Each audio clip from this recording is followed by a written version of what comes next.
Jalen Carter. An arrest warrant has been issued for the Georgia defensive tackle after the fatal car crash that killed a Georgia player and a staffer on the 15th of January. Reckless driving and racing is one of the charges. Another one is leaving the scene of a crime. No word yet on the blood alcohol content for him for that. But he was registered and supposed to speak today at 10:30 Eastern time this morning, along with the other defensive players. He did not show up. He did then leave the combine. He then issued this statement via Twitter. Said, this morning I received a telephone call from the Athens, Georgia Police Department informing me that 2 misdemeanor warrants have been issued and against me for reckless driving and racing. Numerous media reports have also circulated this morning containing inaccurate information concerning the tragic events of January 15th, 2023. It is my intention to return to Athens to answer the misdemeanor charges against me and to make certain that the complete and accurate truth is presented. There is no question in my mind that when all of these facts are known, that I will be fully exonerated of any criminal wrongdoing. Seems like the perfect time to bring in Tom Pelissero from NFL Network to get your reaction to this, Tom. Well, Suzy, I don't remember another occasion like this during the combine when you have something like this come out. Obviously, this is, the accident occurred over a month ago. And so clearly they've been investigating since then. Jalen Carter, I would not believe, had any idea that this was coming. If he had, he might not have shown up in Indianapolis because he was here.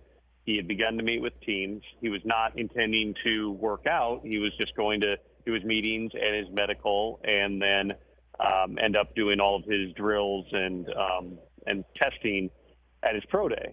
Now, clearly, there's a lot on hold here. This is one of, consensus, the top 3 non-quarterback prospects in the entire draft. There were certainly other things that teams were digging into on Jalen Carter, nothing from a criminal standpoint, but, general issues and questions based upon his time at Georgia. This now layered on top of it certainly clouds his, draft stock and his future, but we're still 2 months out from the draft. You read the statement. He says he will be fully exonerated. Time will tell whether that takes place. But to the extent that teams at this time of year are not only betting the upside, they're also mitigating risk.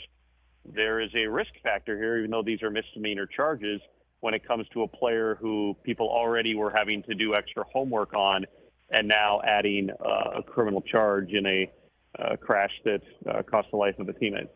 Tom Pelissero from NFL Network joining us here on the Rich Eisen Show. Suzy Shuster in for Rich Eisen.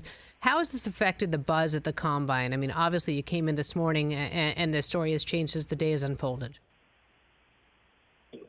Well, I think that, the Combine is such a massive event now, quite frankly, and I'm sitting here on the Radio Row side of things. There have to be roughly 1,000 credentialed media. There are all the owners and GMs shuttling through. There are all the players coming. Obviously Jalen Carter did not, but all the other players are coming through here.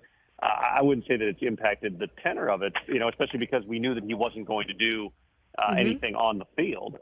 Certainly, though, as teams are going through their process here, I've definitely heard it from clubs and asking about, what exactly is going on because they're like us. I mean, they find this out through Twitter. They find out through reading media reports. Even the clubs that may have been aware that he was present for the accident, if any clubs did know that, no one I had talked to leading into this believed that there was anything imminent on this front. Catch the Rich Eisen Show every single day on the Roku channel, 12 to 3 Eastern, for free.